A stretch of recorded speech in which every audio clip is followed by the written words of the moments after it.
The person you keep falling for isn't a type.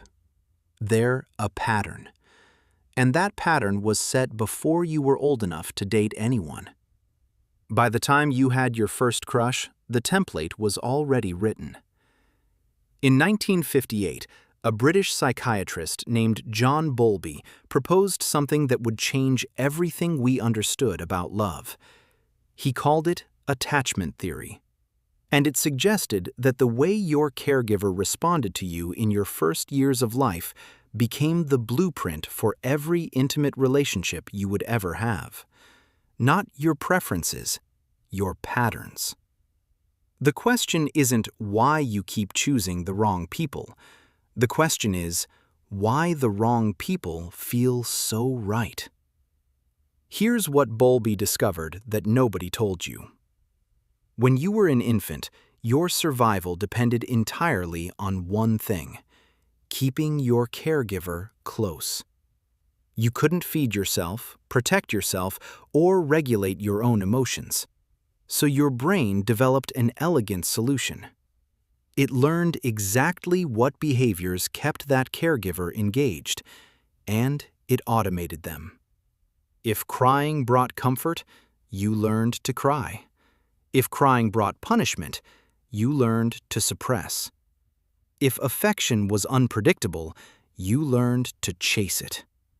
These weren't conscious choices. They were survival strategies encoded before you could speak. And they never updated. That's the part that changes everything. What worked at 2 years old is still running at 32. Mary Ainsworth, Bowlby's colleague, wanted to see this in action. In 1969, she created an experiment called the strange situation. She watched what happened when a mother left her infant alone in an unfamiliar room and then returned. What she found wasn't one response. It was 3 distinct patterns. And those 3 patterns predict almost everything about how you love as an adult. The first pattern she called secure attachment. These were the children whose caregivers had been consistently responsive. When mom left, they got upset, which is normal. But when she returned, they went to her, calmed down, and returned to playing. The rupture was repaired, and they trusted it would be repaired again. That's the crucial part, the belief that connection, once broken, can be restored. As adults, securely attached people expect relationships to work out. They communicate needs directly because directness worked when they were small. They can handle conflict without feeling like the relationship is ending. And here's what's interesting. Only about 50% of people are securely attached. The other half learned something different. The second pattern Ainsworth identified was anxious attachment. These children had caregivers who were inconsistent, sometimes warm, sometimes cold, often distracted. Love was available, but you never knew when. So these children developed a strategy: hypervigilance. They learned to monitor the caregiver's mood constantly, looking for any sign of withdrawal. In the strange situation, these children became intensely distressed when mom left. But when she returned, and this is the key, they couldn't calm down. They simultaneously sought comfort and resisted it. Because comfort had taught them something painful. It always goes away. As adults, anxiously attached people are often described as needy. But that word misses the point entirely. What looks like neediness is actually a finely tuned alarm system that never stops scanning for abandonment. A text that takes too long to return becomes evidence of impending loss. A shift in tone becomes proof that love is leaving. These aren't overreactions. They're the appropriate responses to the environment that built them. The problem is that the environment changed. but the responses didn't. The third pattern Ainsworth found was avoidant attachment. These children had caregivers who were consistently unavailable, physically present but emotionally absent. When these children cried, they were ignored. When they reached out, they were pushed away. So they stopped reaching. Not because they didn't need connection, but because needing hurt too much. In the strange situation, something remarkable happened with these children. When Mom left, they barely reacted. When she returned, they ignored her.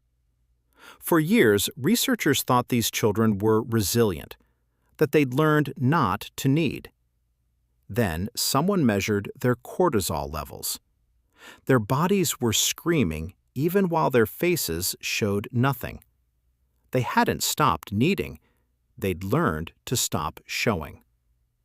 As adults, avoidantly attached people are often described as independent or commitment phobic. But independence isn't what they feel, it's what they perform.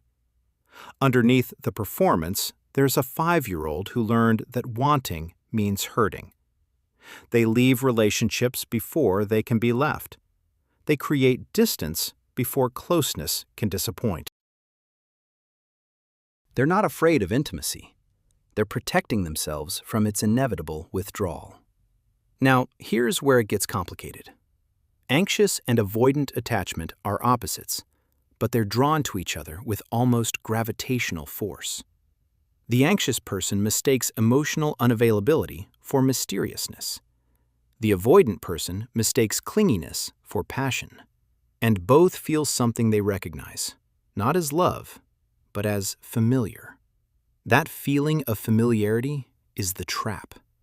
Your nervous system doesn't distinguish between what feels like home and what is good for you. It just moves toward the pattern it knows. This is why you can know someone is wrong for you and still feel pulled toward them. The pull isn't attraction, it's recognition. Your body saying, "This is the dance I know." Meanwhile, secure partners often feel boring. There's no chaos to interpret, no distance to close, no mystery to decode. Just presence. And to someone who grew up equating love with anxiety, presence doesn't feel like love at all. It feels like nothing. Which raises the question everyone who recognizes themselves in this wants answered. Can attachment styles change? The research says yes, but not the way you'd expect. You don't change your attachment style by understanding it intellectually. Knowing you're anxious doesn't stop the panic when they don't text back. Knowing you're avoidant doesn't stop the impulse to run when they get close. The patterns live in your nervous system, not your intellect. And the nervous system changes through experience, not insight. Bowlby called this earned secure attachment. It happens when someone with insecure attachment has enough corrective experiences to build new neural pathways. Not one moment of understanding, thousands of moments of being responded to differently than expected. You expect abandonment, and they stay. You expect your needs to be rejected, and they're met.